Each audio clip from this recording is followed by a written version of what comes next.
Hello everyone, welcome to learning English with Swagata. दोस्तों, आज के वीडियो के टाइटल से आपको समझ में तो आ ही गया होगा कि हम आज डिस्कस करने वाले हैं कंजंक्शंस। कंजंक्शंस। अब ये कंजंक्शंस क्या चीज है? कंजंक्शंस को आप कैसे इस्तेमाल करेंगे सेंटेंसेस में, और डेली यूजेज के सेंटेंसेस में कंजंक्शंस की कितनी इंपॉर्टेंस है वो सीखेंगे आज हम इस वीडियो में। लेकिन उससे पहले आप मेरे चैनल को सब्सक्राइब जरूर कर दो और इस वीडियो को लाइक और शेयर करना मत भूलना। चलिए दोस्तों, आगे बढ़ते इस वीडियो में। दोस्तों, मान लीजिए अगर मैं ये बोलना चाहूं कि वो डांस करना चाहती है लेकिन उसके पास अभी डांस शूज नहीं है, तो इसे मैं इंग्लिश में कैसे बोलूंगी? इसे हम बोलेंगे कि she wants to dance but she does not have proper dancing shoes. She wants to dance but she does not have proper dancing shoes. तो ये जो हमने दो सेंटेंसेस को ज्वाइन किया, किसके थ्रू ज्वाइन किया हमने? बट। क्योंकि हमने क्या कहा? शी वॉन्ट्स टू डांस, ये एक सेंटेंस हो गया। But she does not have proper dancing shoes, दो सेंटेंसेस को हमने बट का इस्तेमाल करके ज्वाइन कर दिया। तो ये जो बट है ना, ये जो वर्ड है जिसके वजह से दो सेंटेंसेस, दो अलग अलग सेंटेंसेस ज्वाइन हो गए, ये बट है कंजंक्शन। यानी कि जो कंजंक्शन है वो ऐसे वर्ड्स होते या ऐसे फ्रेजेस या ऐसे क्लॉजेस होते जो कि सेंटेंसेस को, क्लॉजेस को, फ्रेजेस को एक साथ ज्वाइन करने में मदद करते, उनको एक सिंगल सेंटेंस का रूप दे देते हैं। तो ये जो कंजंक्शंस है इसका मीनिंग तो आपको मालूम हो गया, लेकिन क्या आपको मालूम है कि कंजंक्शंस के भी ना 3 कैटेगरीज है। अब वो कैटेगरीज कौन से हैं और हर एक कैटेगरी के कौन से एग्जांपल्स है वो हम डिस्कस करते हैं अभी। तो दोस्तों, जो हमारे कंजंक्शंस है उनके मेजर 3 कैटेगरीज है: coordinating, correlative, subordinating. I repeat, coordinating, correlative, subordinating. अब हर एक कैटेगरी को हम डिस्कस करेंगे और उनसे रिलेटेड सेंटेंसेस भी हम डिस्कस करेंगे। So friends, starting with the first category, coordinating conjunctions. यानी कि ये वो कंजंक्शंस है जो दो सेंटेंसेस को साथ में लेकर आते हैं, दो सेंटेंसेस को या दो फ्रेजेस को साथ में लेकर आते हैं। वो दो से ज्यादा भी सेंटेंसेस हो सकते हैं, लेकिन अभी फिलहाल हम दो सेंटेंसेस पे ही फोकस करते हैं। ये जो कोऑर्डिनेटिंग कंजंक्शंस है ना, उसका एक एक्रोनिम है जिसको यूज करके आपको ये रिमेंबर करना आसान हो जाएगा कि कोऑर्डिनेटिंग कंजंक्शंस कौन से है। वो एक्रोनिम क्या है? Fan boys. Fan boys. अब फैन बॉयज में हर एक लेटर का क्या फुल फॉर्म है? F for A and, N nor, B but, O or, Y yet, S सो दोस्तों, देखा आपने मैंने अभी सो बोला। खैर, ये जो एक्रोनिम है फैन बॉयज, इससे आपको ये तो मालूम हो गया कि कोऑर्डिनेटिंग कंजंक्शंस कौन से है। अब इन कंजंक्शंस को जब भी आप ऑब्जर्व करोगे, देखोगे, तो आपके दिमाग में एक इमेज आ ही जाएगा कि कैसे हम दो सेंटेंसेस को या फिर दो से अधिक सेंटेंसेस को जब ज्वाइन करते हैं तो हम इन कंजंक्शंस का यूज कैसे करते हैं, क्योंकि हम रेगुलरली ऐसे सेंटेंसेस बनाते रहते हैं जिनमें कि हम कंजंक्शंस को यूज करते ही करते हैं। Now coming to the next category, तो जो नेक्स्ट कैटेगरी है वो है कोरिलेटिव कंजंक्शंस। कोरिलेटिव कंजंक्शंस वो कैसे है? देखो दोस्तों, आप जब भी कोरिलेटिव कंजंक्शंस को मद्देनजर रखेंगे तब आपको ये याद रखना जरूरी है कि कोरिलेटिव यानी कि इसमें पेयर्स आएंगे। पेयर्स कैसे? आइदर और, नाइदर नॉर। ये तो मैंने आपको सिर्फ दो एग्जांपल्स बताए कोरिलेटिव कंजंक्शंस के, जिनको हम अक्सर यूज किया करते हैं। ऐसे कितने सारे सेंटेंसेस हम रोज आइदर और नाइदर नॉर से यूज करते हैं ना।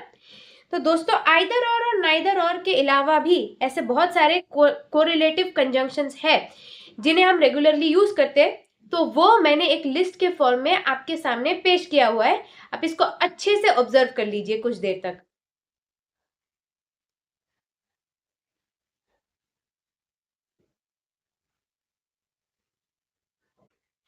Now, coming to the third category of conjunctions. So, the third category of conjunctions is that of subordinating conjunction. इसका क्या मीनिंग होता है? देखिए जो सबऑर्डिनेटिंग कंजंक्शंस है ना, वो ऐसे वर्ड्स है जो कि एक डिपेंडेंट क्लॉज को इंडिपेंडेंट क्लॉज के साथ ज्वाइन कर देते हैं, या फिर आप इसको वाइस वर्सा भी देख सकते हैं।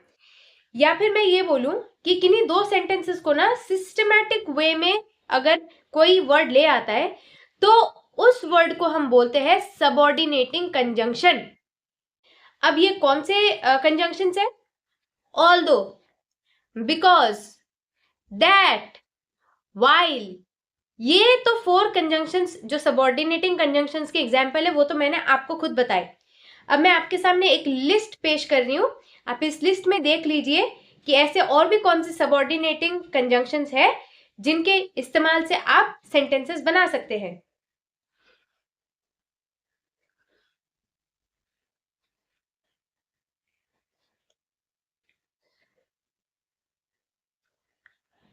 दोस्तों अभी कैटेगरीज को डिस्कस करने के बाद आपके दिमाग में एक क्वेश्चन ऑब्वियसली आई होगी कि आप इसको सेंटेंसेस में कैसे यूज करेंगे। तो अब हम वो सेंटेंसेस डिस्कस करते हैं जहां पे हमने कंजंक्शंस यूज करना आता है और कैसे हम कंजंक्शंस को यूज कर पाएंगे इन्हीं सेंटेंसेस में। ठीक है, सो the first sentence goes like, मान लीजिए मैं ये कहना चाहती हूँ कि मुझे मैराथन में पार्टिसिपेट करना है लेकिन मैं नहीं कर सकती क्योंकि मेरी जो एंकल है उसमें मोच आ गई है। अब इसको इंग्लिश में हम क्या बोलेंगे? I want to participate in the marathon but I have a sprained ankle.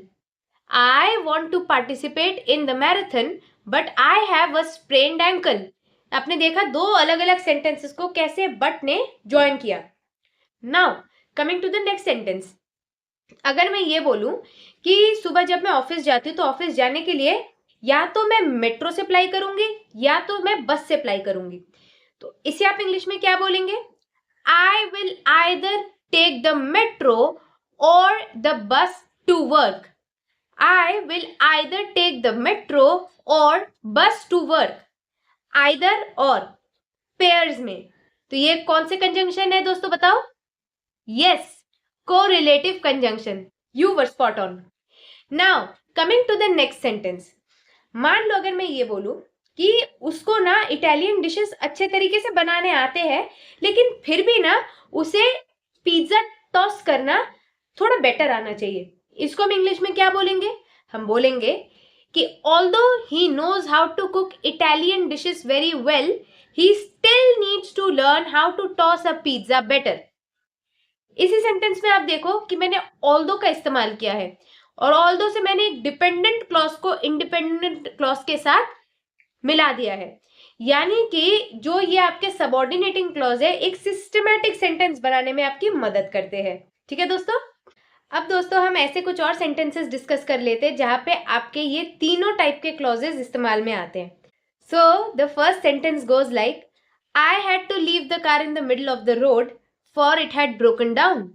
I had to leave the car in the middle of the road for it had broken down, यानी कि मुझे उस car को बीच सड़क पे छोड़ना पड़ा क्योंकि वो खराब हो गई थी। ठीक है, now coming to the next sentence, अच्छा अगर मैं ये बोलूं कि it was a hot day yet it was raining. It was a hot day yet it was raining, यानी कि दिन बहुत गर्म था, गर्मी थी उस दिन लेकिन फिर भी बारिश हो रही थी। तुमने क्या कहा?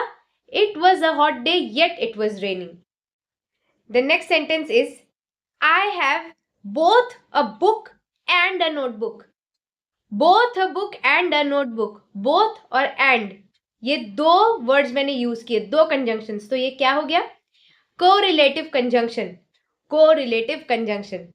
Now coming to the next sentence, मान लीजिए मैंने किसी से पूछ लिया कि do you know whether there is rice or wheat in the sack. Do you know whether there is rice or wheat in the sack, यानी कि क्या आपको मालूम है कि उस बोरे में या तो चावल है या फिर आटा है। तो हमने यहाँ पे क्या यूज किया? वेदर और अगेन पेयर्स, यानी कि correlative conjunction. Now coming to the next sentence, अगर मैं ये बोलूं कि घर के अंदर चले जाना इससे पहले कि बारिश हो जाए, तो हम क्या बोलेंगे? Enter the house before it rains. Enter the house before it rains. फिर अगर मैं ये बोलूं कि बस स्टैंड पे वेट करते करते मैंने अपना कॉल फिनिश किया, हम क्या बोलेंगे? I finished the call while waiting at the bus stand. I finished the call while waiting at the bus stand. ये कौन से एग्जाम्पल्स हुए? सबऑर्डिनेटिंग क्लॉज के एग्जाम्पल्स। तो दोस्तों, आई होप कि आज के इस सेशन के बाद आपको कंजंक्शन से रिलेटेड कोई भी डाउट या कंफ्यूजन नहीं होगा, और अगर है भी then feel free to go in the comment section and write down all your doubts. I'll try to solve them for you. And dosto, till the next time I bring another video for you, please continue following my channel and also see you soon.